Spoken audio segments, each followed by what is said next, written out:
siyaw, lalo na makausap ang kanyang anak na nasa Amerika. Muling hinirit ni Pacman ang hiling ng anak, itigil mo na ang pagboboxing. Nagpapatrol, Chat ang Sagay. Bago pa ang laban ni Pacman, nagdadasal na si Mami Junisha. Mula simbahan hanggang sa mansyon, wala siyang tigil sa pagdarasal. Tulungan mo si Emmanuel. Pagkatapos ng laban, bumaba siya ng prayer room na nagpupuyo sa galit nang malamang natalo ang anak. Humanda mo, pastor! Kung makatulong ka mo sa kong anak karong labana, mauna na ang akong ipaabot ninyo! Nakuyo ang akong anak, Drisindan inyong ikoy-koy! Kinsa ka na yung malangan at paano? Pinainom pa siya ng tubig matapos maghina. Hanggang sa umagang kay ganda, emosyonal pa rin si Mami B. Wala akong magkakaponan.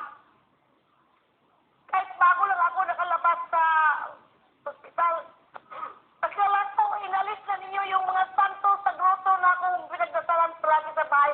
Gusto pa ni Pacman na muling sumabak sa boxing, pero hiling ng ina na magretiro na siya. Yung boxing talaga sugal yata eh. Na hindi ikaw hayop, hindi ikaw manok na isabong. Ipaabot ko lang ni Bob Haron, I praise Bob Haron. I'm sorry. Ako mismong nanay. Siyempre, huwag mo na pirmahan mo lumaban sa nanay ulit. Ay, stop na talaga. Na magharap ang mag-ina sa telebisyon, napaiyak si Pacman. Ikinwento pa niya ang ibalang nangyari noong ipinanganak si Manny. Noon, maliit ka pa. Inalunak na ka sa Panginoon na bawiin ka na. Ibigay ka sa akin. Siya ang nagbigay ng biyaya lahat sa iyo. Ang espiritual man ang akong hiningi sa iyo na. Huwag mo kalimutan sa itong gabay. Pinakalma naman siya ng anak. Ma, Okay. O lagi ang bigyan na ito istoryahan.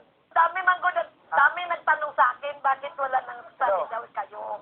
Huwag ka na mag-comment sa kanila. Basta mag-usap tayo, pamilya. Patuloy naman ang pagdarasal ni Aling Junisha para sa kalusugan ng anak. Hindi man